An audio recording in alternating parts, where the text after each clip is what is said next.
Day one, the first time he walked into Midnight Lounge. I almost didn't notice him. Almost thought it was a Tuesday slow night. Just a handful of regulars nursing drinks and pretending they had somewhere better to be. I was wiping down the bar, mentally, calculating if my tips would cover this month's rent, when the door opened and the temperature in the room seemed to drop. He was tall, well over 6 feet, with dark hair and darker eyes that swept the room with the kind of assessment that spoke of danger. Everything about him screamed money and power, the perfectly tailored black suit, the expensive watch catching, the low lighting, the way he moved like he owned every space he entered. And maybe he did. This was his neighborhood after all. Everyone knew who controlled this part of the city. Even if we pretended not to, he chose the corner of the bar, the seat that gave him a view of both the entrance and the back exit. Smart. Paranoid. Necessary for a man in his position. "What can I get you?" I asked, keeping my voice professional, neutral. Rule 1 of bartending in this neighborhood: don't ask questions, don't make assumptions, don't get involved. Macallan, 25. Neat. His voice was deep, accented Italian, I thought. He didn't look at me when he ordered.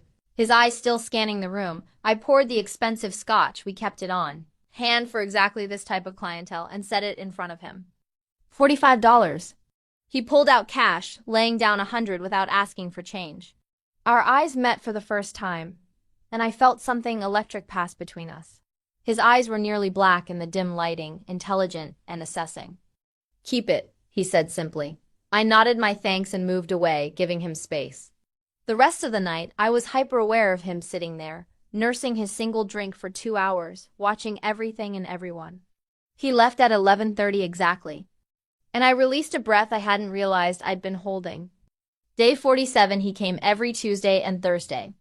Always at 9:30, always the same seat, always Macallan 25 neat. Always a $100 bill, always keep it. We didn't talk beyond my "what can I get you?" and his order. But I learned things anyway. The way he took exactly 1 hour to finish his drink, never rushed, never lingering longer. The way his eyes tracked every person who entered, categorizing threat levels with the precision of someone who'd survived by being observant. The way he dressed, always black, always expensive, always concealing what I suspected were weapons and scars in equal measure. And the way he watched me when he thought I wasn't looking. "Who is he?" Jenna, my coworker, whispered one Thursday night. "He's been coming here for weeks and he never talks to anyone. Just sits there looking dangerous and gorgeous." "I don't know and I don't want to know." I lied.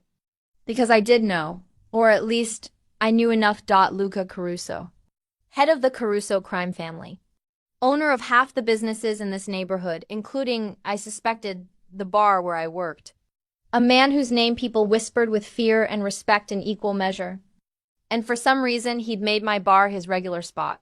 "He tips you like crazy, though," Jenna continued. "Must be nice having a sugar daddy." "He's not my sugar daddy. He's just a generous tipper." I moved away to serve another customer, but I felt Luca's eyes on me the entire time. Day 152, 5 months in, I could pour his drink before he ordered it.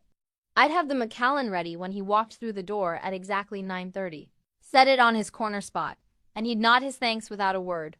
We still didn't talk. Not really. But the silence between us had become comfortable, familiar, like we were two people who understood that words weren't always necessary. "You have a good memory," he said one Thursday, his first unsolicited comment in 5 months. Occupational necessity. "Customers like it when you remember their order." Is that all I am? A customer? His dark eyes held mine, intense and searching. "What else would you be?" I kept my voice carefully neutral. "I don't know yet." He took a sip of his scotch. "What's your name?" "Your real name, not the one on your name tag." I glanced at my name tag. It read Sarah, which was close enough to my real name without being exact. "Sarah's real enough." "Liar!" But he smiled slightly, the first real smile I'd seen from him. It transformed his face from dangerous to devastating. "But I can be patient." "I'm very good at being patient when I want something." "And what do you want?" "I'll let you know when I figure it out." He finished his drink, left his usual 100, and walked out at 11:30 exactly. I stood there holding the bill and trying to calm my racing heart. This was bad. Getting noticed by a man like Luca Caruso was dangerous. Getting noticed by him in a way that suggested interest was potentially fatal. I should quit. Find another bar, another neighborhood, another city. That's what I'd done before when things got complicated. But for some reason I couldn't bring myself to run. Not yet. Day 247, 8 months. That's how long he'd been coming to my bar, sitting in his corner, watching me work. 8 months of carefully maintained distance, of professional politeness, of pretending the tension between us wasn't building to something inevitable. "You're good at this," he observed one Tuesday, watching me mix a complex cocktail for another customer.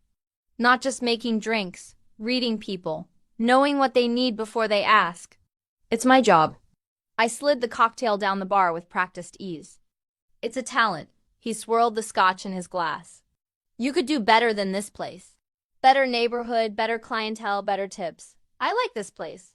Mostly true. "It's comfortable, comfortable." He repeated the word like it was foreign. "That's what you want? Comfortable? That's what I need." I met his eyes. "Some of us don't get to want things, Mr. Caruso. We just survive." His expression shifted, something like recognition flickering across his features. "So you know who I am." "Everyone knows who you are. And yet you've never asked me for anything. Never tried to leverage our acquaintance. Never even acted nervous around me." He leaned forward slightly. "Why? Because I mind my own business. I pour drinks, I collect tips, I go home. Your business is yours, Mr. Caruso. I don't want any part of it. Luca." His voice dropped lower. "If I'm going to keep coming here, keep sitting at your bar, you should at least use my first name." "I don't think that's appropriate." "Sarah." The way he said my fake name made it sound like a caress. "I've been coming here for 8 months. I've never missed a Tuesday or Thursday. I sit at your bar for exactly 1 hour, drink 1 scotch, and leave you a $100 tip. Don't. You think that's earned us at least first-name familiarity?" He had a point. "Fine, Luca it is. Better." He finished his drink. "Walk you to your car tonight." "I don't have a car." "Then walk you home." "I'm working until 2 a.m. I'll wait." Said like it was the most natural thing in the world. Like a crime boss waiting. 3 hours just to walk a bartender home was perfectly normal. "That's not necessary. It's after midnight in a dangerous neighborhood. It's very necessary." His tone left no room for argument. "I'll be here when you finish your shift." He moved to a booth, pulled out a phone, and proceeded to conduct what looked like business for the next 3 hours. And when my shift ended at 2, he was there, waiting by the door with the patience of a man who'd learned that the best things were worth waiting for. "This is really not," I started as we stepped out into the cool night air. "Necessary, I know." "You said that already." He fell into step beside me, his presence large and protective. "Which way?" I pointed, and we walked in silence for a few blocks. He kept himself between me and the street, his eyes constantly scanning our surroundings. Protecting me without being asked, without making it obvious. "You do this often?" I asked. "Walk random bartenders home?" "You're not random, and no, I don't." He glanced at me. "You're the first person in years who's treated me like a man instead of a title. That's rare, valuable." "I'm just doing my job." "No, you're being human. There's a difference." We stopped at my building, a modest walk-up in a neighborhood that was trying hard to be respectable. "This is you?" "This is me." I pulled out my keys. "Thank you for the walk. You didn't have to." "I know." He didn't move away. "Sarah, or whatever your real name is, be careful. This neighborhood, it's not as safe as you think. And if you ever need anything, protection, money, a favor, you come to me. Understood?" "Why would you offer me that?" "Because I protect what's mine," he said it simply, like it was obvious. "And you've been mine since the first night I walked into that bar. You just don't know it yet." Before I could respond to that shocking declaration, he was gone, disappearing into the shadows like he'd never been there at all. I stood on my steps for a long time, trying to process what had just happened. Luca Caruso, dangerous crime boss, most feared man in the city, had just claimed me as his. Not aggressively, not threateningly. Just stated it as fact, like the sky being blue or water being wet. I should have been terrified. Should have packed my bags and run like I'd run before. Instead, I touched my lips and wondered what it would be like to be truly protected by someone who meant it. Day 275. Things changed after the night he walked me home. Not drastically. Luca still came every Tuesday and Thursday at 9:30 sharp, still ordered his Macallan 25 neat, still left $100 bill. But now, when I finished my shift, he'd be waiting by the door to walk me home. Every single time. You know this is excessive, right? I said one Thursday as we made the familiar walk to my apartment. I've been walking home alone for 2 years. I can handle myself. I'm sure you can. His hand hovered at my lower back. Not quite touching, but close enough that I could feel the heat. But why should you have to? Because I'm a grown woman who doesn't need a bodyguard? Everyone needs protection, Sarah. Some people are just too stubborn to accept it. He glanced down at me, his dark eyes catching the streetlight. Besides, I like these walks. They're the best part of my week. I stopped walking, staring at him. The best part of your week is walking a bartender home at 2 in the morning. Yes. No hesitation, no embarrassment. Just simple honesty. The best part is spending time with the only person in this city who looks at me and sees a man instead of a monster. Luca, I know what I am, Sarah. I'm not under any illusions. He started walking again and I hurried to keep up. I've killed people, hurt people, done things that would give you nightmares. But when you pour my drink and give me that little smile, you don't see any of that. You just see a customer who tips well. Is that what you want? To be seen as ordinary. I want to be seen as human. He stopped at my building, his usual dropping off point. Even monsters want that sometimes. I should have gone inside. Should have said goodnight and locked the door between us. Instead, I heard myself ask, "Do you want to come up? For coffee?" His eyes widened slightly, the first sign of genuine surprise I'd ever seen from him. Coffee. Yes, coffee. The drink. Hot, caffeinated, sometimes with sugar. I was babbling now, nervous. I make terrible coffee, but it's drinkable. Mostly, if you're interested. I'm very interested. His voice dropped lower, rougher. In the coffee, of course. Of course. I unlocked the door, hyper-aware of him following me up 3 flights of stairs to my modest apartment. It wasn't much a studio with a kitchen alcove, a bed tucked in the corner, a couch that had seen better days. But it was clean, and it was mine, and I'd worked hard to keep it. Nice place, Luca said, his eyes scanning the room with that same assessing gaze he used in the bar. Looking for exits, threats, vulnerabilities. Small but comfortable. That word again. I moved to the kitchen, grateful for something to do with my hands. Comfortable seems to be my theme. Nothing wrong with comfortable. He settled on the couch, looking far too large for the space. Though I'd argue you deserve better than this neighborhood, this apartment, this life, this all I've got. I measured out coffee grounds, my hands shaking slightly. Some of us don't get to choose luxury. Why not? When I didn't answer, he continued, "You're smart, talented, beautiful. You could work anywhere, do anything. So why here? Why this bar in this neighborhood? Why a fake name and an apartment that's barely big enough for one person?" I turned to face him. "How do you know it's a fake name?" "Because I had you investigated 3 months ago." He said it casually, like it was normal. Sarah Mitchell. Born in Ohio, moved here 2 years ago. No family, no friends, no history before that. It's a good identity, solid paperwork, believable backstory. But it's not real. My heart hammered against my ribs. "You investigated me?" "Of course I did. You're the only person in the city I've let get close in 3 years. I needed to know who you really were." He stood, moving toward me with that predatory grace. "Want to know what I found?" "What?" The word came out as a whisper.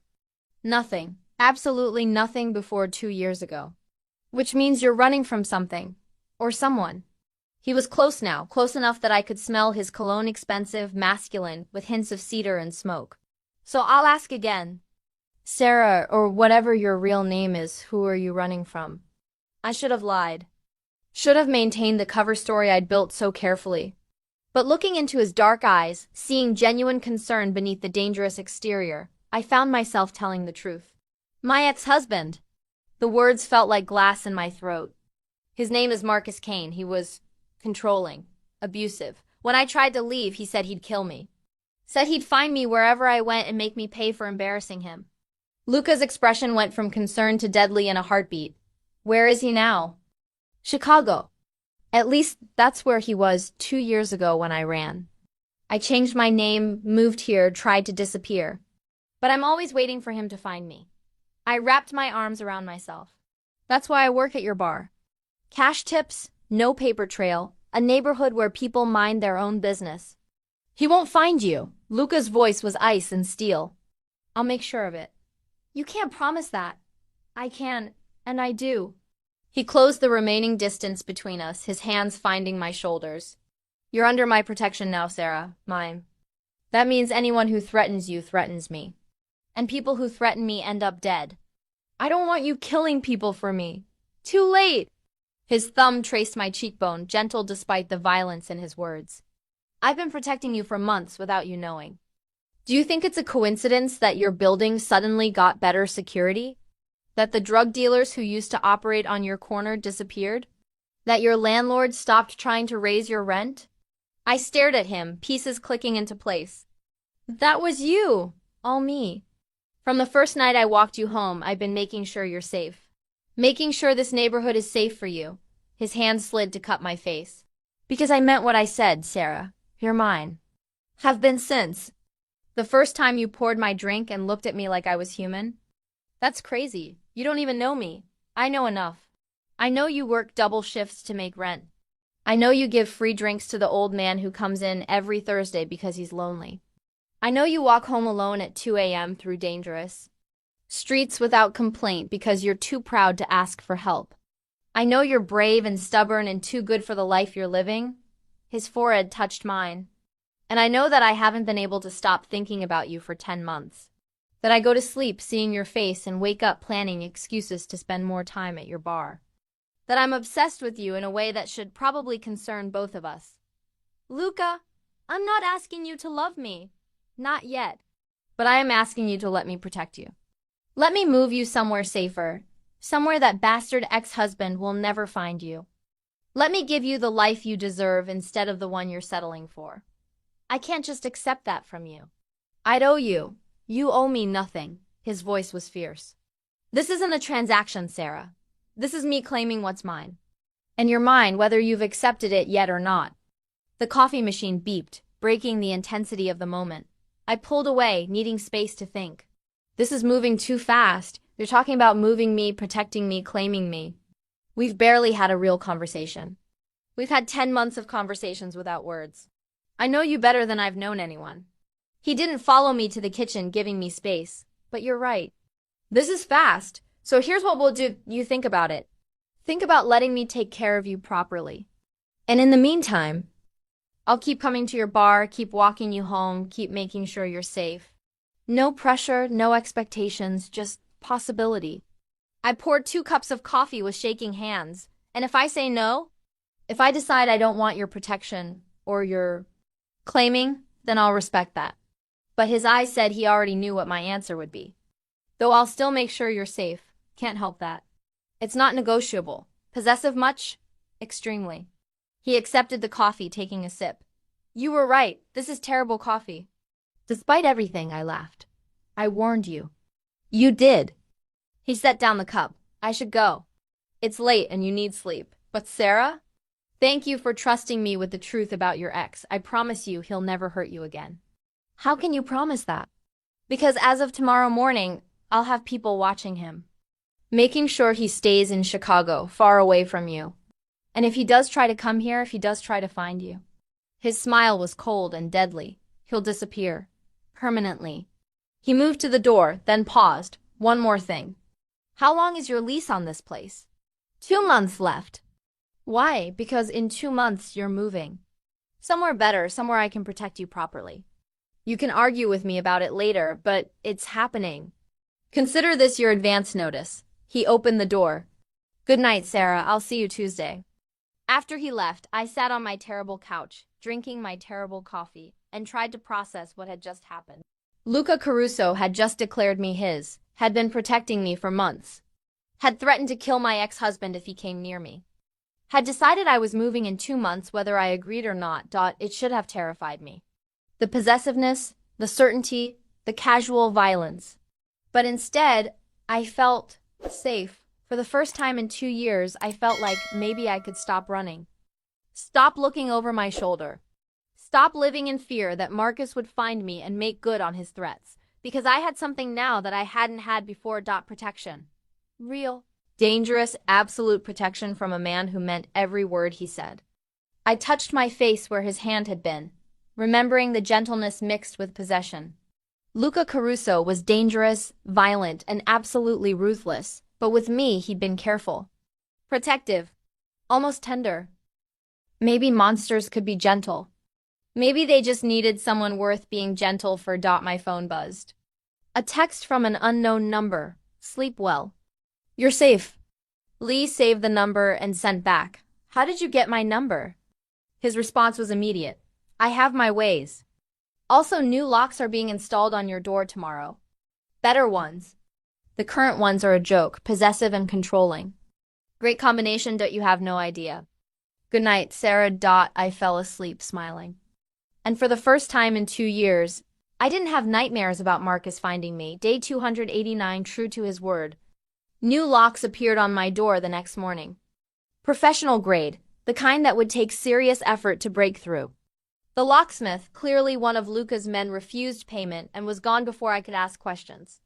That night at work, Luca arrived at exactly 9:30 with his usual Macallan already waiting. But instead of his normal silent observation, he spoke immediately. The locks are good? They're excessive. I wiped down the bar. My old ones worked fine. Your old ones could be picked by a motivated 12-year-old. He took a sip of his scotch. The new ones require actual skill. And tools. Better. You're very presumptuous, you know that? I'm very thorough. There's a difference. His eyes tracked a group of men who'd just entered, assessing, categorizing, dismissing them as threats. Also, I need to tell you something about your ex-husband. My hand stilled on the bar. What about him? He's been asking questions. Hired a private investigator last week to look for you. The investigator is no longer an issue. And Marcus has been strongly encouraged to stop looking. Strongly encouraged how? Do you really want to know? His voice was gentle, but his eyes were hard. I thought about it. Did I want to know if Luca had hurt people on my behalf? If he'd used violence and intimidation to keep Marcus away from me? No, I admitted. I don't want to know. I just want him to leave me alone. He will. I've made sure of it. Luca finished his drink, then added, also, I bought your building. I nearly dropped the glass I was holding. You what? Bought your building. Well, technically I bought the whole block. But your building was the priority. He said it like he was discussing the weather. Your landlord was planning to sell to developers who'd evict everyone and turn it into condos. Now I own it, and your rent is permanently fixed at what you're currently paying. Luca, you can't just buy my building. Already done. Closed yesterday. Your neighbors are also being protected from eviction and rent increases. Consider it community investment. He pulled out his wallet, but instead of the usual 100, he laid down $500 bills. Also, I'm taking next week off. Business trip to Italy. I'll have someone else walking you home. I don't need someone walking me home. Not negotiable. His eyes met mine, fierce and possessive. You're mine to protect, Sarah. When I can't do it personally, someone I trust will. Marco will be here Tuesday and Thursday at 2 a.m. He's good people, my second in command, completely trustworthy. This is ridiculous. I've been taking care of myself for years, and now you don't have to. He stood, moving around the bar to stand directly in front of me. Close enough that I had to tilt my head back to maintain eye contact. I know this is fast. I know I'm being possessive and controlling and probably scaring you. But Sarah, I meant every word I said. You're mine. And I protect what's mine with everything I have. I'm not an object to be owned. No, you're a woman who deserves to feel safe. Who deserves to sleep without nightmares. Who deserves someone willing to burn the world down to keep her protected. His hand came up to cut my face, thumb brushing my cheekbone. Let me be that for you, please. The please broke me. This dangerous, powerful man was asking, not demanding, asking for permission to protect me. Okay, I whispered. But we need rules, boundaries. This can't just be you making all the decisions. Agreed. Let's have dinner when I get back. Real dinner, not just you working while I watch. We'll discuss boundaries, expectations, whatever you need. He pressed a kiss to my forehead, brief, chaste, but it sent electricity through my entire body. I'll be back in a week. Try not to miss me too much. Arrogant, I accused, but I was smiling. Confident. There's a difference. He headed for the door, then paused. Sarah, thank you for giving me a chance. For not running. I know I'm a lot to handle. That's putting it mildly. His laugh was warm and genuine. I'll text you every day so you know I'm thinking about you. He was true to his word. Every day he was gone, I received texts. Day 1. Made it to Rome. The coffee here is better than yours, which isn't saying much. Day 2. Meeting with suppliers went well. Nobody tried to kill me, which is always a plus. How was work? Day 3. Miss your terrible coffee and even worse jokes. Come to Italy with me next time. Day 4. Bought you something. You'll hate it because it's expensive, but I don't care. Day 5. Almost done here. Can't wait to see you Tuesday. I found myself smiling at my phone constantly, crafting responses that were sarcastic and warm in equal measure. Jenna noticed immediately. Okay, who is he? She demanded Thursday night while we were restocking. You've been glued to your phone all week, grinning like an idiot. Please tell me it's the hot guy in the corner who tips like a millionaire. His name is Luca. I couldn't help the smile. And it single quotes complicated. Complicated how? Married? Secret family? Witness protection? More like dangerously protective crime boss who's decided I'm his. I said it lightly, but Jenna's eyes went wide. Wait, are you serious? The Luca Caruso is into you? She glanced around, lowering her voice. Ava, that's either really good or really bad. There's no in-between with men like him. I know. I did know. But Jenna, when I'm with him, I feel safe for the first time in years. He knows about Marcus, about why I ran, and he's protecting me. Actually protecting me, not just saying he will. Just be careful, okay? Men like that, they don't do casual. If you're his, completely. That's a lot of intensity to handle. I'm starting to realize that. Day 296, Luca returned on Tuesday, arriving at the bar at exactly 9:30 with a small wrapped box. He set it on the bar beside his usual scotch. I said you'd hate it, he said by way of greeting. I eyed the box suspiciously. What is it? Open it and see. Inside was a phone, expensive, new, clearly top of the line. Luca, I have a phone. That phone is secure. Encrypted, untraceable, with direct lines to me and my security team. Your old phone is vulnerable. He pushed it toward me. I need to be able to reach you always. And I need to know you can reach me if something happens. This is excessive. This is necessary. Sarah, I'm gone sometimes. Business requires it. But I need to know you're safe when I can't be here to see it myself. So you use this phone. Your number is already programmed, along with emergency contacts. If anything happens, you call me. Understood? The intensity in his voice made me nod. Understood. Good. He visibly relaxed. Now about that dinner. Tomorrow night? I'll pick you up at 7. Wear something nice. I don't really have anything nice. Then we'll go shopping first. 6 o'clock tomorrow. I'll pick you up. We'll find you something perfect for dinner. He held up a hand before I could protest. Not a gift. A loan. You can return it after if it makes you feel better.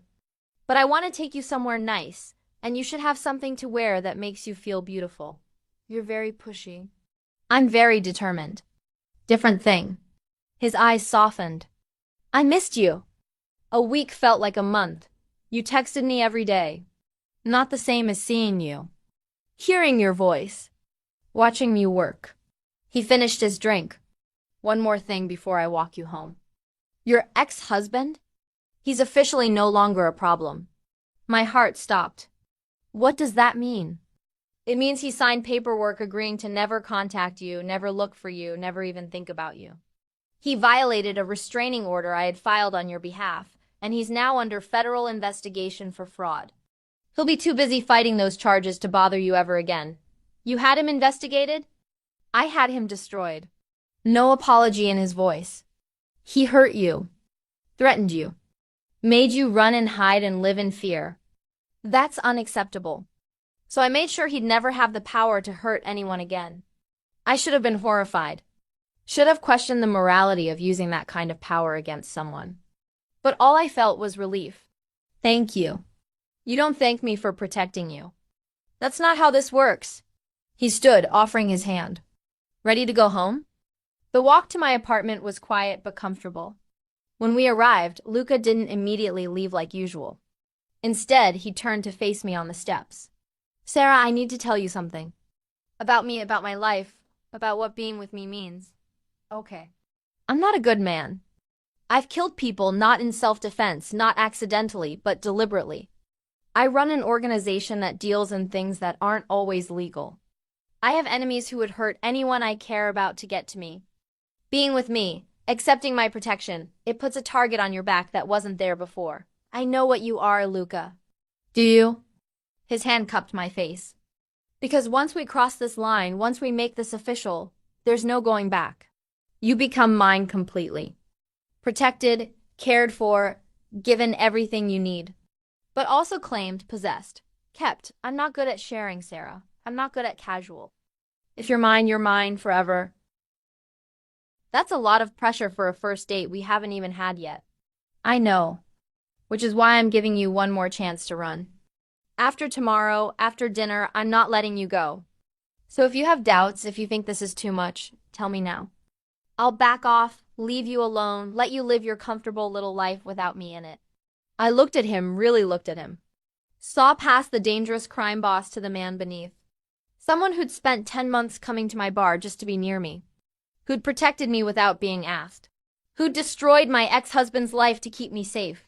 Who was offering me forever without knowing if I'd accept. I'm not running, I said firmly. Not from you. Not anymore. His smile was brilliant and relieved. Thank God, because I've been crazy trying to be patient.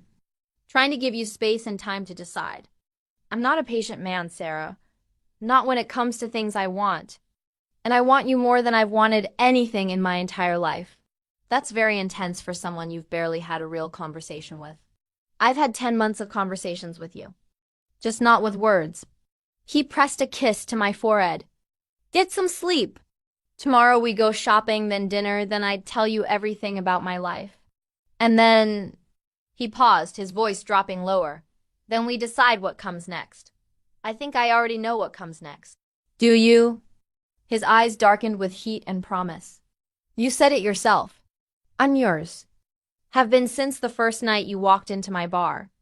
I just took a while to catch up. His kiss was claiming and gentle in equal measure.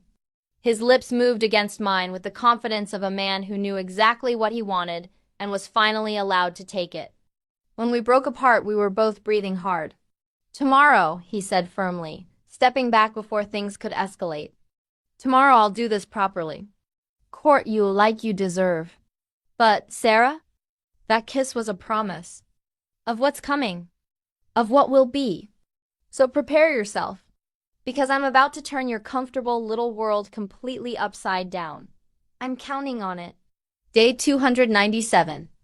Luca picked me up at 6 o'clock sharp in a car that probably cost more than I'd made in my entire life. He wore dark jeans and a black button-down shirt with the sleeves rolled up, revealing those intricate tattoos that covered his forearms. Casual but devastating. You look nervous, he observed as I slid into the passenger seat. I've never been shopping with a crime boss before. Not really sure of the protocol. The protocol is you let me spoil you and don't argue about prices. His hand found mine, fingers interlacing. I know you're independent. I know you're used to taking care of yourself. But for tonight, just let me do this. Let me give you something nice. The boutique he took me to was the kind of place I'd walk past without ever considering going inside. The kind where dresses cost more than my monthly rent and the salespeople sized you up before deciding if you were worth their time. But when Luca walked in with me on his arm, the entire staff snapped to attention. Mr. Caruso. Welcome. Elegant woman in her 50s approached with a warm smile. We received your call. I have several options prepared in the size you specified. Thank you, Gabriella. He turned to me. This is Sarah. Make her look even more beautiful than she already is. I was whisked away into a dressing room with more square footage than my apartment, surrounded by dresses in jewel tones and classic blacks, all clearly expensive and tailored to perfection. Just try them on, Gabriella encouraged. Don't look at the prices. Mr. Caruso has very specific taste and unlimited budget when it comes to the women in his life. We're not. I didn't know how to finish that sentence. You're here, aren't you? She smiled knowingly. That's all that matters. Now try on the emerald one first. It will look stunning with your coloring. She was right.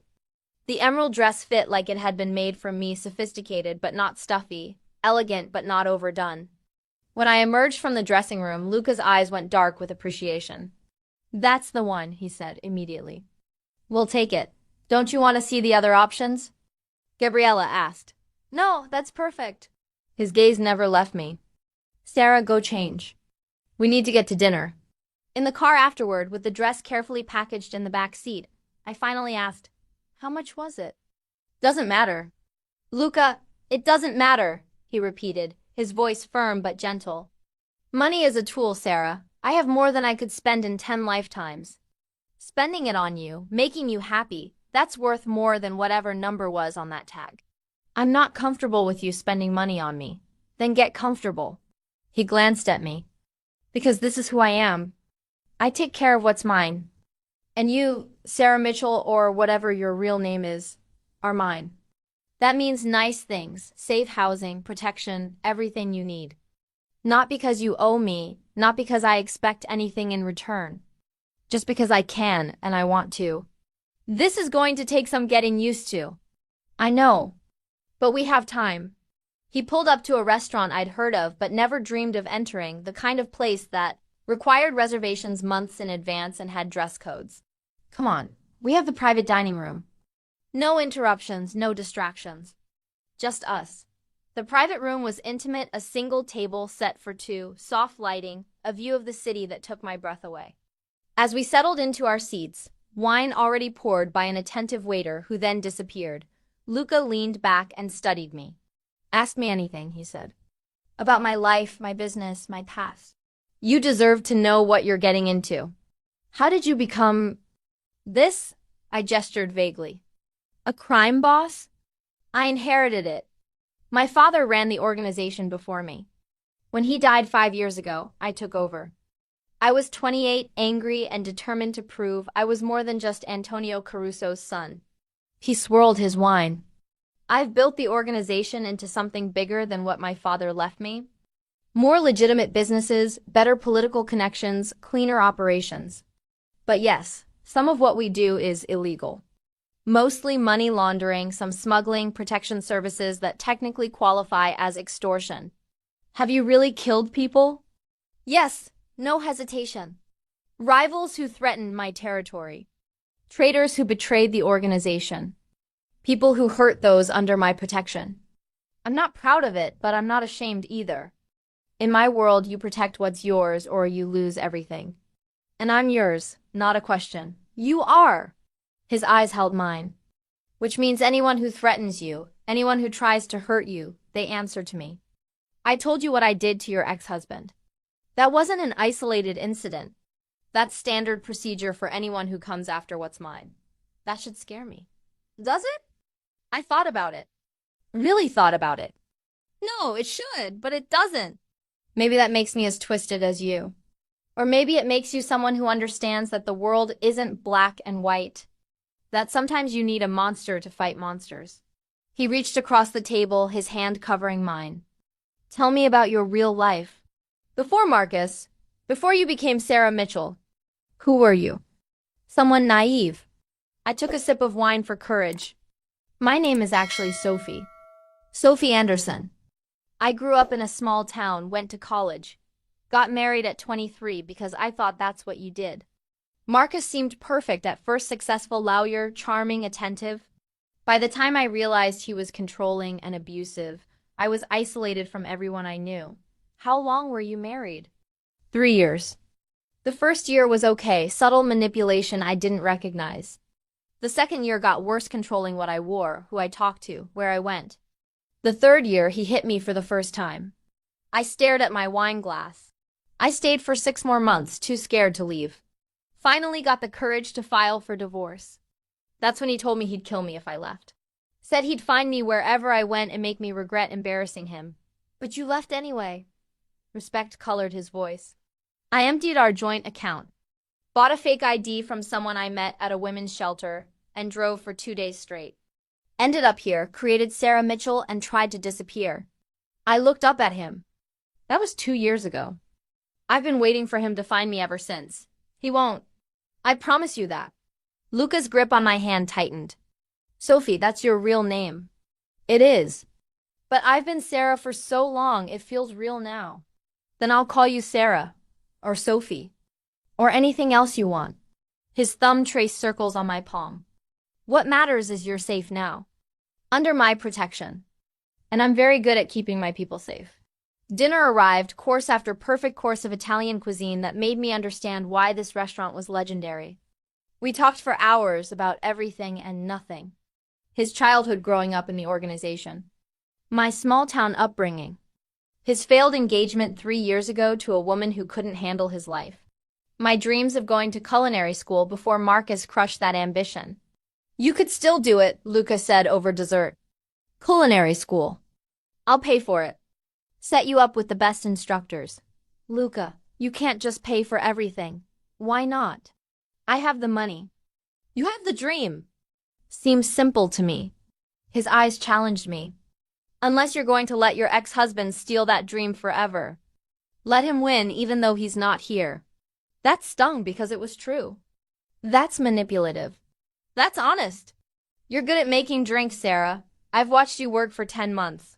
You have talent, instinct, passion. Why waste that serving drunks in a dive bar when you could be doing something you actually love?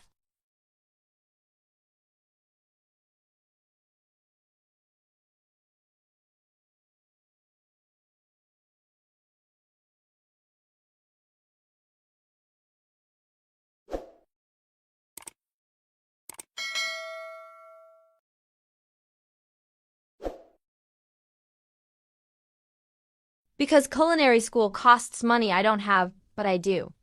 And I want to give it to you. He leaned forward. This is who I am. I take care of what's mine. That means safety. Yes. But it also means helping you become who you're meant to be. Not who Marcus told you you could be. Not who you had to become to survive. But who you actually are underneath all that fear and caution. You barely know who I am. I know enough. I know you're brilliant and brave and so damn stubborn you spent 2 years hiding instead of asking for help. I know you deserve better than pouring drinks until 2 a.m. in a neighborhood where you're not safe.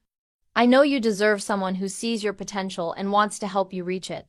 His voice softened. Let me be that someone, Sarah, please. The please broke me again.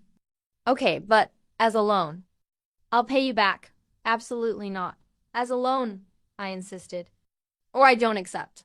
Those are my terms. You drive a hard bargain. But he was smiling. Fine. Interest-free loan. Repayment schedule to be determined after you graduate.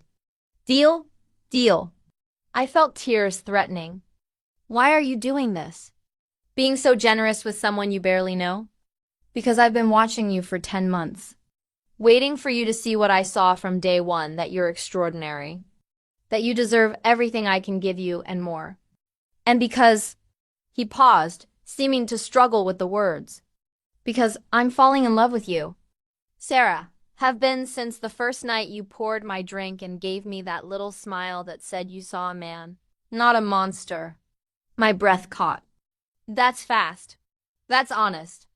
I don't do things halfway, Sarah. When I want something, I commit completely. And I want you. Not just for a night or a week or until the novelty wears off. I want forever. Want you in my home, in my life, in my bed.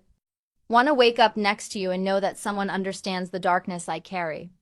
Want to give you everything you've been denied and watch you bloom into who you're meant to be. That's a lot of pressure. That's a lot of honesty. He stood, moving around the table to kneel beside my chair. I'm not asking you to love me back right now. I'm just asking you to give this a chance. Give us a chance. Move in with me, let me protect you properly. Let me help you build the life you deserve. And maybe eventually you'll feel what I feel. But even if you don't, even if you never love me the way I love you, I'll still protect you. Still care for you. Still give you everything I can. Because that's what you do when someone becomes yours. I looked down at him, this dangerous, powerful man kneeling at my feet and offering me the world, and felt something shift inside me. Fear giving way to possibility. Caution giving way to hope. Okay, I whispered. I'll move in. I'll give us a chance. But Luca, I need you to understand, I'm broken. Marcus broke something in me. I don't know if I can love someone properly anymore. Don't know if I can trust that completely. Then I'll wait until you can. He pressed a kiss to my hand. However long it takes, Sarah, I'm a patient man when it matters. And you matter more than anything. You said you weren't patient. I lied. For you, I'll be as patient as necessary. He stood, pulling me to my feet. Come home with me tonight. See the space, see if you can imagine yourself there. No pressure, no expectations, just possibility. I should have said no. Should have taken things slower, maintained boundaries, protected myself from getting hurt again. But looking at Luca, seeing genuine love and devotion in his dark eyes, I found I didn't want to protect myself anymore. I wanted to live. Really live. For the first time in years. Okay, take me home. His smile was brilliant. Your wish is my command. Day 297. Continued. Luca's penthouse was everything I expected, and nothing I was prepared for. Floor-to-ceiling windows revealed the city sprawling below like a constellation of lights. The space was masculine, but elegant dark leather furniture, rich wood accents, artwork that looked expensive and original. But it was the details that caught my attention. Books stacked on side tables, a well-worn guitar in the corner, photographs in simple frames showing people who clearly mattered to him. This is beautiful, I said, moving toward the windows. And terrifying. How high up are we? 42nd floor. He came to stand beside me, his hand finding the small of my back. Does heights bother you? Only when I remember I'm standing on a thin piece of glass 42 stories above the ground. I press my palm against the window, cool against my skin. But the view is worth the terror. Agreed. But when I glanced at him, he wasn't looking at the city. He was looking at me. You're staring again. I'm appreciating. His hand slid around my waist, pulling me closer. Can't help it. You're in my home, wearing a dress I bought you, looking at me like maybe I'm not completely insane for wanting this. Hard not to appreciate that. You are a little insane. Completely insane, he corrected. But you're here anyway, which makes you either brave or crazy yourself. Probably both. I leaned into him, letting myself relax against his solid presence. Show me the rest? If I'm going to live here, I should see more than just the living room. His arm tightened around me. You mean it? You're really moving in? I said I would. I don't say things I don't mean. I turned to face him. But Luca, we need to establish some ground rules. I need my own space, at least initially. I can't just jump into sharing a bedroom with you. Too fast, too much. Guest room is yours for as long as you need it. No hesitation. I told you I'm patient when it matters. Though I reserve the right to eventually seduce you into my bed. Fair warning appreciated. I pulled away, needing to maintain some distance. What else is here? He gave me a tour, his office with multiple computer screens and security feeds, a gym that looked like it belonged in a professional facility, a kitchen that made my bartender heart ache with jealousy. And then the bedrooms. This is mine. He opened a door to reveal a massive space dominated by a king-sized bed with dark bedding. Masculine, organized, with minimal decoration except for a photo on the nightstand, a beautiful dark-haired woman smiling at the camera. Who was she? I asked, though I already knew. The failed engagement he'd mentioned. Isabella. We were together 3 years, engaged for 6 months before she died. His jaw tightened. Car accident. Wrong place, wrong time. She was coming to meet me for dinner when a rival family decided to send a message by running her off the road. Luca, I'm so sorry. It's been 3 years. I've made peace with it. But the pain in his eyes said otherwise. I tell you this because you should know I don't love easily, Sarah. When I commit to someone, it's completely. Isabella was the last woman I let get close before you. And losing her nearly destroyed me. And you're willing to risk that again? With me? Yes.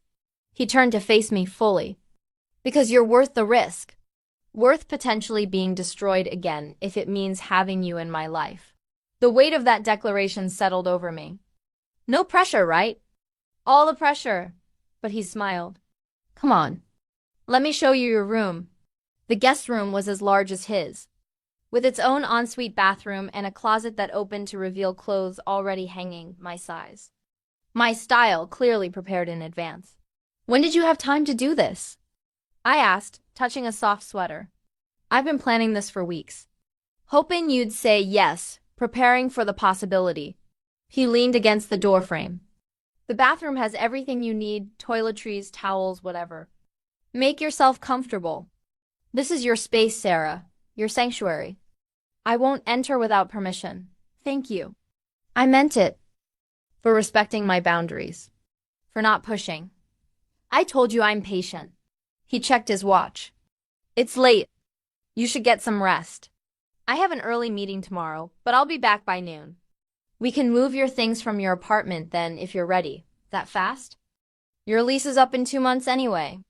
Why wait? His logic was sound.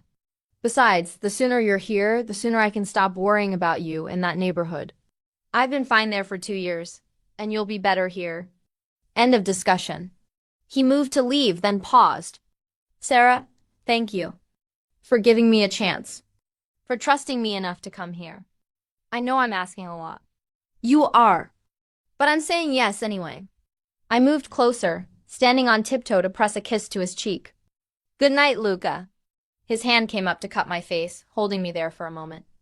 Good night, Sophie. Sleep well. You're safe here. After he left, I explored my new room, my new sanctuary. The bed was impossibly soft, the bathroom stocked with luxury products I'd never been able to afford.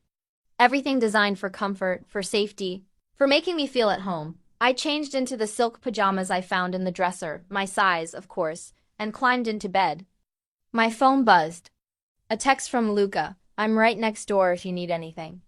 Sleep well, beautiful. I saved the message and typed back. Thank you for tonight. For everything. This is all overwhelming but good overwhelming. His response was immediate. Take all the time you need to adjust. No rush, no pressure. Just glad you're here. I fell asleep in the most comfortable bed I'd ever experienced. Feeling safer than I had in years. Day 298 I woke to the smell of fresh coffee and the sound of movement in the kitchen. For a disoriented moment, I couldn't remember where I was. Then memory returned Luca's penthouse, my new home. The complete upheaval of my life in less than 24 hours. I found Luca in the kitchen, dressed for business in a dark suit, making breakfast. He looked up when I entered, and his smile was warm and genuine. Good morning. Sleep well? Better than I have in years. I accepted the coffee he poured for me, perfectly prepared with cream, just how I liked it. You didn't have to make breakfast. I wanted to. Besides, I like cooking. Don't get to do it often. He plated eggs and toast with practiced ease. Eat, I have to leave soon, but I wanted to see you before I go. We ate in comfortable silence for a few minutes before he spoke again. I've been thinking about your work situation. The bar. What about it? You should quit, today. At my shocked expression, he continued, not because I'm controlling or don't want you working, but because that neighborhood isn't safe, the hours are terrible, and you deserve better. I'll cover your expenses while you start culinary school. You can focus on studying instead of working double shifts. Luca, I can't just quit. Why not? You don't need the money anymore. And before you argue about independence or pride, think about it logically. You're starting a new chapter. New home, new goals, new life. Why carry the old one with you? He had a point, but it felt wrong to just quit. What about Jenna? She depends on me for shifts. I'll hire 2 people to replace you and give her a raise. She'd be fine. He checked his watch. I have to go. Think about it today. We can discuss it more tonight. He pressed a kiss to my forehead. Make yourself at home. The kitchen is yours to experiment in. There's a gym if you want to work out, and my office is available if you need a computer. I'll text you when I'm on my way back. After he left, I explored the penthouse more thoroughly. The kitchen was a chef's dream, professional-grade appliances. Every tool imaginable, a pantry stocked with ingredients I'd only dreamed of using. I found myself pulling out flour, eggs, butter. Decided to make something as a thank you for Luca's hospitality. I was elbow-deep in dough when my phone rang. Unknown number? Hello? Is this Sarah Mitchell? A man's voice, cold and professional. Who's asking? My name is Detective James Morrison, Chicago PD. I'm calling regarding Marcus Kane. He listed you as his emergency contact. My heart stopped. Why are you calling me? We're not together anymore. I'm aware. But Mr. Kane was found dead in his apartment this morning. Apparent suicide. We're calling all listed contacts to notify them. Dead. Marcus was dead. How, when? I couldn't form coherent questions. Gunshot wound to the head. Based on the scene, we're estimating sometime last night. I'm sorry for your loss. Ms. Mitchell, if you have any information that might be relevant to our investigation. No, nothing. We haven't spoken in 2 years. I hung up. My hands shaking. Marcus was dead. The man who'd terrorized me, who'd made me run and hide and live in fear, dead. Suicide, the detective said. But I knew better. I called Luca immediately. He answered on the first ring. Sarah? What's wrong? Marcus is dead. The police called. They said suicide, but I know it was you. Not on the phone. His voice was sharp. I'm coming home. Don't talk to anyone until I get there. Understood? He arrived within 20 minutes, still in his suit, but with urgency in his movements. He found me in the kitchen, the abandoned dough a testament to my interrupted baking. Tell me exactly what they said. He was all business now, no warmth or gentleness. I recounted the call word for word. When I finished, Luca pulled out his phone, made a quick call in Italian, then turned back to me. I didn't kill him. Luca, I'm serious. I was going to, eventually. Had it planned out for next month, make it look like an accident. But someone beat me to it. His expression was dark. Someone else wanted Marcus Kane dead. Who? That's what I need to find out. He moved to his office, gesturing for me to follow. This is either a coincidence, which I don't believe in, or someone is sending me a message. Someone knows you're with me and decided to eliminate a potential problem. A problem? Your ex-husband was a loose end. Someone who could be used against you, against me. By killing him, someone either did me a favor or sent a warning. He pulled up security footage on his computer. I need to know which. This is insane. People don't just kill other people to send messages. In my world, they do. All the time. His eyes met mine. Sarah, I need you to think. Is there anyone from your past who might have done this? Anyone who knew about Marcus knew you were hiding from him? No, I didn't tell anyone except you.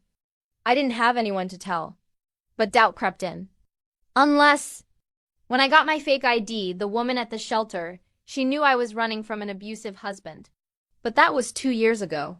Name? I don't remember. Maria something? She ran the women's shelter in Chicago. That's all I know. Luca was already typing, pulling up information faster than should be possible. Maria Castellano. Runs a shelter funded by the Castellano family. He looked up at me, something like recognition in his eyes. The Castellanos are allies. Old family, legitimate operations, they fund charities like that shelter. If Maria helped you, she might have mentioned you to them. Why would they care about me? Because now you're with me. And helping the girlfriend of an ally is good politics. He stood, moving to pace. I'll reach out to them, find out if they were involved. In the meantime, you don't talk to the police if they call again. You refer them to my lawyer. Understood? Luca, I don't want people dying because of me. Marcus Kane was going to die anyway. I'd made that decision weeks ago. Someone just expedited the timeline. His hands found my shoulders. I need you to understand something. You're under my protection now. That means people will look at you differently. See you as valuable. Some will want to curry favor by helping you. Others will want to hurt me. This is the world you've entered by being with me. This is insane. This is reality. He pulled me close, his arms around me. But I promise you, no one will hurt you. Not while I'm breathing. Marcus is dead, which means that threat is eliminated. And anyone else who tries to come after you will meet the same fate. You can't protect me from everything. Watch me. His voice was absolute certainty. You're mine, Sarah, and I protect what's mine. Always. Day 302, 4 days after Marcus's death, I was still processing what it meant to be under Luca's protection. To have someone care enough to eliminate threats before I even knew they existed. To live in a world where violence was currency and loyalty was everything. I'd quit the bar. Luca had been right. There was no reason to keep working those brutal hours when I was starting culinary school in 2 weeks. Jenna had been shocked but understanding, especially after Luca tripled her salary and hired 2 people to cover my shifts. He really loves you, she'd said during my last shift. I can see it in the way he looks at you. Like you're the most important thing in his entire world. Was it love? Or was it possession? I was beginning to understand they might be the same thing in Luca's world. I was in his kitchen, my kitchen now. I suppose testing a new pasta recipe when he came home early. I heard the door open, heard his voice speaking rapid Italian on the phone. Then silence. Something smells incredible, he said, appearing in the kitchen doorway. He'd loosened his tie, rolled up his sleeves, and looked tired but pleased to be home. Carbonara. The real way, not the American cream version. I stirred the sauce carefully. How was your day? Productive. We found out who killed Marcus. He poured himself a scotch, leaning against the counter. It was the Castellanos, like I thought. Maria from the shelter contacted them when she heard you were with me. They saw Marcus as a threat to their Eli's relationship and eliminated him.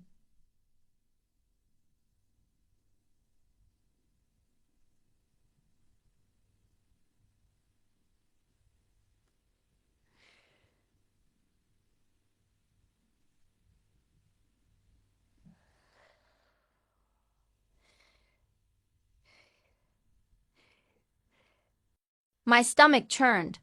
As a favor to me, yes. It's how our world works. Alliances are maintained through actions, not words. They removed a problem, earned my gratitude, strengthened our relationship. He took a sip of his drink. I sent them a gift as thanks. Very expensive wine, a donation to Maria's shelter, and a promise of future cooperation. You're not bothered that they killed someone? I'm bothered they did it without asking me first. But no, I'm not upset Marcus is dead. He hurt you. He deserved what he got. His eyes held mine. Does that make you think less of me? That I'm grateful someone eliminated your abusive ex-husband? I turned off the stove, the pasta ready but suddenly unappetizing. I don't know what to think.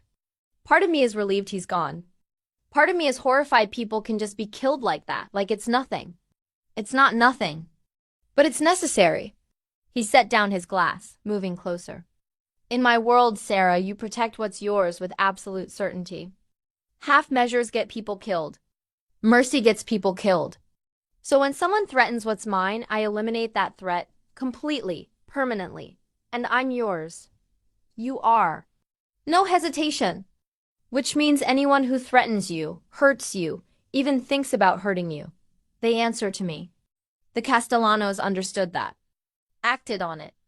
I'm grateful. I stared at him, this man who spoke of murder with the same casualness most people discuss the weather. This is my life now, isn't it? Violence and protection and debts owed in blood. This is your life if you stay with me. He cupped my face. I won't lie and say it gets easier. It doesn't. But it does become normal. And Sarah, you have to decide if you can accept that. Accept me. Accept what being mine actually means. What if I can't? Pain flickered across his features. Then I'll let you go. Give you money, a new identity if you want, protection from a distance. You'll be safe, taken care of, but not mine. Not in the way I want you to be. You'd really let me go? If that's what you need to be happy. His thumb traced my lower lip. But I'm hoping you won't ask me to. Hoping you'll stay. Give us a real chance. I thought about the past 10 months. The routine of his visits, the safety I'd felt when he started walking me home, the way he'd protected me without asking for anything in return. The way he'd given me this beautiful home planned for my future eliminated threats I hadn't even known existed. He was dangerous, violent, possessive to an extreme that should terrify me, but he was also gentle with me, patient, willing to wait for me to be ready. And for the first time in years, I felt truly safe. "I'm staying," I said, finally. "But Luca, I need you to promise me something. Anything. No more surprises. If someone else dies because of me, because of us, I need to know about it. No protecting me from the truth. I can handle it, but I can't handle being kept in the dark." "Deal," he kissed me softly. "Full transparency. Even when the truth is ugly. Especially when it's ugly." I pulled back slightly. "Now eat." I made too much carbonara and I'm not eating alone. We ate at his dining table, our dining table, and talked about mundane things. My culinary school enrollment, his upcoming business trip to New York, the book I'd started reading from his collection. Normal couple conversation, except we weren't a normal couple. "Move into my room," Luca said suddenly between bites of pasta. "What?" "Move into my bedroom. With me. Not just your things, but you. Sleep in my bed, wake up beside me, let me hold you at night." His eyes held mine. "I've been patient. Given you space, let you adjust. But Sarah, I want you in my bed. Want to fall asleep with you and wake up knowing you're there.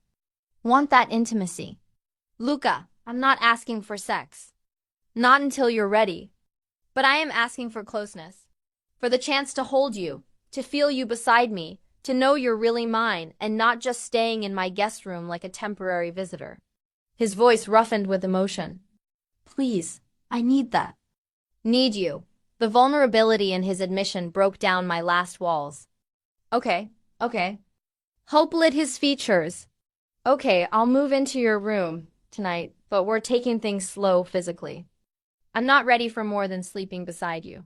I'll take what you're willing to give." He stood, pulling me to my feet. "Come on. Let's move your things now before you change your mind." "I'm not going to change my mind. I'm not taking that chance." But he was smiling. Genuine joy transforming his usually serious face. We moved my clothes from the guest room to his bedroom, hanging them beside his in the massive closet. My toiletries went into his bathroom, my books onto his nightstand. Slowly, his space became ours. "There," he said, surveying the changes. "Now it looks like you actually live here. I do live here. In my space, not just occupying it. There's a difference." He pulled me close, his arms around my waist. "Thank you. For staying, for giving me this, for being brave enough to let me in. You're the one who pushed his way in." But I was smiling. I was perfectly content serving drinks and avoiding emotional entanglements. "Lies. You were lonely and scared and living half a life. Now you're here. Safe, planning a future. That's not avoidance. That's living." He was right, damn him. "You're very wise for a crime boss. I'm very motivated when it comes to you." He pressed a kiss to my temple. "Now it's late. Let's go to bed." The phrase was simple, but the reality was complicated. I changed into pajamas in the bathroom, giving myself a pep talk in the mirror. "It's just sleeping. Just sharing a bed. Nothing more. But when I emerged and saw Luca already in bed, wearing only sweatpants, his tattooed chest on full display, my breath caught. He was beautiful in a dangerous way, all muscle and ink and barely contained power. "You're staring," he observed, patting the bed beside him. "You're half naked." "I sleep like this. But I can put on a shirt if it makes you uncomfortable." "No, you're fine." I climbed into bed, hyper-aware of him beside me. The bed was huge, but he immediately closed the distance, pulling me against him. "Is this okay?" He murmured against my hair. "It was more than okay. It felt right in a way nothing had in years. Safe and warm and protected. It's perfect. Good." His arm tightened around me. "Sleep, Sarah, I've got you." I drifted off to the sound of his breathing, feeling his heartbeat against my back, and for the first time in 2 years, I didn't have nightmares. Day 315, 2 weeks of sleeping beside Luca had changed everything. I'd gotten used to his presence, to the way he held me at night, to waking up with his arms around me. We'd fallen into a routine. He'd leave early for work. I'd spend the day cooking or reading or preparing for culinary school. He'd come home and we'd have dinner together. It was domestic and comfortable and absolutely terrifying in its intensity. I have to go to New York tomorrow, he said over dinner one night. Business meetings, probably 3 days. You'll stay here, security team will be on high alert, and I'll call you every night. I could come with you. The offer surprised me as much as it seemed to surprise him. You want to come?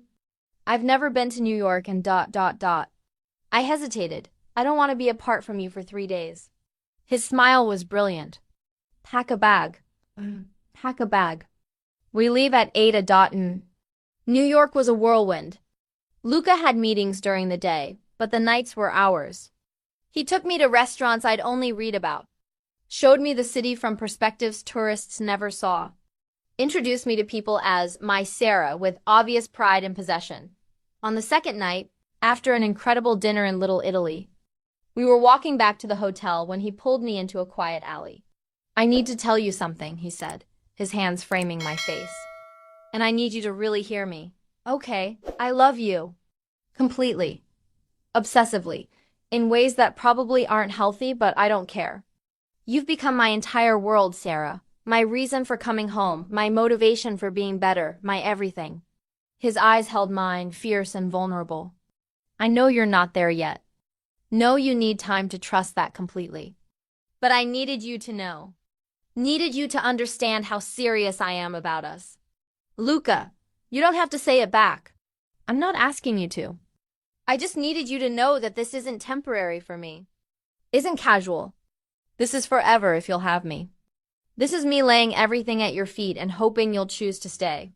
I looked at him, this dangerous, powerful man who'd upended my life and made me feel things I'd thought were dead, and felt something shift inside me.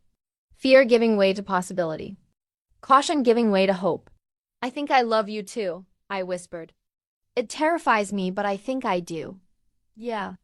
His smile was brilliant and relieved. Even knowing what I am? What I do. Maybe because of what you are. Because you're dangerous enough to protect me, ruthless enough to eliminate threats, but gentle enough to wait for me to be ready. I touched his face. You're complicated, Luca Caruso. But you're mine. I am. Completely and irrevocably yours. He kissed me then, deep and claiming, and I let myself sink into it. Let myself feel the want and need and love that had been building between us for months. When we finally broke apart, we were both breathing hard. Take me back to the hotel, I said. I'm ready. For all of it. Sarah, we don't have to. I know. But I want to. Want you. Want this. I kissed him again. Take me to bed, Luca. Make me yours completely. His eyes darkened with heat and promise. Are you sure? I've never been more sure of anything. Day 315 continued. The hotel room was luxury incarnate, floor-to-ceiling windows, overlooking the Manhattan skyline. A bed that looked like it belonged in a palace. Ambient lighting that set the mood without being obvious. But I'd barely noticed any of it. All I could focus on was Luca, the way he looked at me like I was precious and desired in equal measure. Last chance to change your mind, he said, his hands on my waist, warm through the fabric of my dress. We can stop any time. Just say the word. I don't want to stop. I reached up, starting to unbutton his shirt. I want this. Want you. All of you. He caught my hands, stilling them. Sarah, I need you to understand something. I've wanted you for almost a year.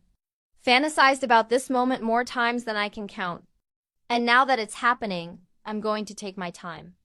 Going to learn every inch of you, what makes you gasp, what makes you beg. This isn't going to be quick or simple.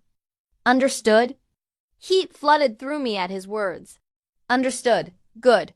He released my hands, stepping back to shrug out of his jacket. Undress for me, slowly. I want to watch. The command should have made me self-conscious. Instead, it made me feel powerful. I reached for the zipper of my dress, pulling it down with deliberate slowness, letting the fabric slide off my shoulders and pool at my feet. I stood in my underwear, simple black lace. Nothing special, but the way Luca looked at me made me feel like the most beautiful woman alive. Perfect, he murmured, his eyes tracking over me with obvious appreciation. You're absolutely perfect, Sarah. Your turn, I managed, my voice shakier than I wanted, He unbuttoned his shirt with practiced ease, revealing the tattooed chest I'd seen before but never touched. I moved closer, my hands finding warm skin and hard muscle, tracing the ink that covered him. "What do these mean?" I asked, following a particularly intricate design. "Family crest. Names of people I've lost. Dates that mattered." His hands found my waist again, pulling me flush against him. "Each one tells a story. Someday I'll tell you all of them. But right now, I have more important things to focus on." He kissed me, deep and claiming, his tongue sweeping into my mouth with confidence that stole my breath. His hands moved up my back, unclasping my bra with practiced ease, and suddenly there was nothing between us but skin and heat and need. "Bed," he growled against my lips. "Now!" I let him guide me backward until my knees hit the mattress. He laid me down gently, his body covering mine, his weight pressing me into the soft bedding. For a moment, panic-flared memories of Marcus, of being pinned and helpless and hurt. "Sarah!" Luca's voice cut through the panic. "Look at me. You're safe. I've got you. We stop the second you want to. Okay." I focused on his face, on the genuine concern in his dark eyes. This wasn't Marcus. This was Luca, who'd protected me, waited for me, loved me without demanding anything in return. "I'm okay," I breathed. "Just old memories." "Keep going. You sure?" "I'm sure." I pulled him down for another kiss. "Make new memories with me. Better ones." He did. Slowly, carefully, he mapped my body with hands and lips and tongue, finding spots that made me gasp, that made me arch into his touch. He was patient and demanding in equal measure, building pleasure with the precision of someone who'd studied exactly what I needed. By the time he finally moved inside me, I was trembling with want and need and something deeper, trust. Complete, absolute trust that he would never hurt me, would always protect me, would always put my pleasure before his own.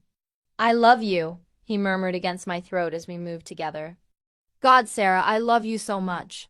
"I love you too," I gasped, the words surprising me with their truth. "Luca, I love you too." He made love to me like I was precious, like I was the only thing in the world that mattered. And when we finally fell apart together, both of us gasping and clinging to each other, I knew with absolute certainty that this was where I belonged. In his arms. In his life. In his dangerous, complicated, beautiful world. Day 365, 1 year. That's how long it had been since Luca first walked into Midnight Lounge and ordered his Macallan 25. 1 year of slow-burning tension, careful courtship, and building trust. Now I stood in his penthouse, our penthouse, wearing a simple white dress and holding a bouquet of roses. He'd surprised me with this morning. No big wedding, no elaborate ceremony. Just us, a judge who owed Luca a favor, and a handful of witnesses including Jenna and Marco, Luca's second-in-command. "You ready for this?" Luca asked, looking devastating in a black suit that probably cost more than my old car. "Last chance to run. I'm not running." I took his hand, feeling the solid weight of the engagement ring he'd given me last month. Simple band with a diamond that caught the light perfectly. "Not from you. Not ever." The ceremony was short and sweet. We exchanged vows we'd written ourselves, his promising protection and devotion, mine promising trust and love. When the judge pronounced us married, Luca kissed me like we were the only two people in the world. "Mrs. Caruso," he murmured against my lips. "Mine.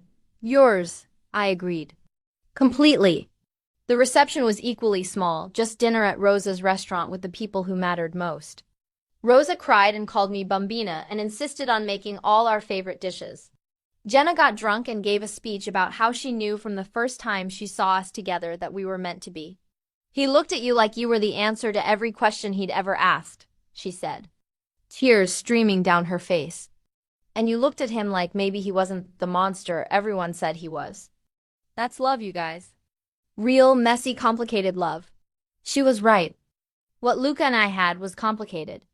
It was built on violence and protection, on obsession and possession, on a year of careful patience and building trust. It wasn't normal or safe or anything close to conventional, but it was ours. And that made it perfect. Later that night, back in our penthouse, Luca carried me over the threshold even though we'd been living there for months. "Tradition," he explained, setting me down gently. "My wife deserves every tradition. Your wife." I tested the words. Still sounds strange. Get used to it. You're stuck with me now. He pulled me close, his hands finding my waist. Forever, Sarah, you're mine forever. And you're mine. I reached up to loosen his tie. No, going back. Wouldn't want to. He kissed me softly. I'd been waiting a year to call you my wife. Best day of my life, hands down. Better than the day I agreed to move in. Better than any day before this one. His forehead rested against mine. Thank you. For trusting me, for loving me, for choosing to stay despite knowing exactly what I am. You're my husband. You're my husband. You're my husband. The man I love. That's what you are. I kissed him deeply. Everything else is just details. We made love that night as husband and wife, and it felt different somehow. More binding, more permanent, more real. Afterward, lying in his arms with the city lights twinkling outside our windows, I reflected on the past year. I'd come to that bar running from my past, hiding from a man who'd hurt me, living half a life out of fear. Now I was married to a crime boss, living in a penthouse, about to graduate from culinary school with honors. I had protection, purpose, and most importantly, love. What are you thinking? Luca murmured, his fingers tracing lazy patterns on my bare shoulder. About how much has changed in a year.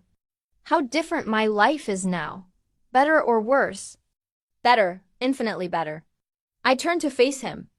I was so scared when you first started paying attention to me. Scared of you, of what you represented, of getting hurt again. And now? Now I can't imagine my life without you. I touched his face, feeling stubble rough under my palm. You're the best thing that ever happened to me, Luca Caruso. Even though you're controlling and possessive and probably too protective for anyone's good. I prefer the term devoted, but he was smiling. And you love that I'm possessive. Admit it, maybe a little. I kissed him softly. Though I draw the line at you buying any more buildings I happen to live in. No promises. I like owning things connected to you. His arm tightened around me. Speaking of which, I have a wedding present for you. You already gave me a present. The culinary school tuition, remember? That was months ago. This is different. He reached into the knitstand, pulling out an envelope. Open it. Inside were keys and a deed. To a restaurant. In my name, Luca, this is too much. It's yours. A space to create, to build something of your own. I bought the building, but the restaurant is entirely yours. The concept, the menu, the design, everything. My wedding gift to my talented wife. His eyes held mine. You graduate in 2 months. I want you to have somewhere to practice your craft. Somewhere that's completely yours. Tears threatened. I don't know what to say. Say you'll name a dish after me. Something Italian and delicious. He was joking, but I heard the vulnerability beneath. Say you'll let me support your dreams the way you support mine. I will. All of it. I set down the envelope, throwing my arms around him. Thank you. For believing in me, for seeing potential I didn't know I had, for giving me the courage to build something. You had the courage all along. I just gave you the opportunity to use it. He held me close. That's what partners do, Sarah. We lift each other up. Make each other better. Build something together that neither of us could build alone. Is that what we are? Partners? Partners. Husband and wife. Best friends, lovers. All of it. He pulled back to look at me. Everything, Sarah. That's what we are to each other. Everything. 1 year LAT or my restaurant Sapore, I'd named it Italian for flavor, was thriving. Reservations booked months in advance, rave reviews in every publication, even whispers of a Michelin star. I worked long hours, poured my heart into every dish and loved every exhausting minute. Luca supported it all. He'd show up for dinner service sometimes, sitting in his corner table with that same scotch he'd been drinking for 2 years, watching me work with obvious pride. He never interfered, never tried to control, just protected from the shadows and celebrated my success. We'd settled into married life with surprising ease. Mornings together before I left for the restaurant, late nights when I'd come home exhausted and he'd massage my aching feet. Sundays off when we'd cook together or just exist in comfortable silence. It was domestic and beautiful and everything I'd never thought I could have. Happy anniversary, Luca said one Tuesday morning, the 2-year mark since he'd first walked into that bar. 2 years since you poured me my first drink. 2 years since you started stalking me, you mean? But I was smiling. I prefer persistent courtship. He pulled me into his arms. Best 2 years of my life, Sarah Caruso. Mine too. I kissed him softly. Even though you're controlling and possessive, and devoted and protective and madly in love with you, he finished. Don't forget those parts. Never. I rested my head against his chest, listening to his heartbeat. I love you, Luca, my patient, obsessive, dangerous husband. I love you too, Sarah, my brave, talented, beautiful wife. His arms tightened around me. Forever. Forever, I agreed, and I meant it. This man who'd walked into a bar one Tuesday night and changed my life completely. Who'd waited a year for me to see what he'd seen from the start, that we were meant to be together, who'd given me safety, purpose, and love in equal measure, my husband. My protector. My home, forever.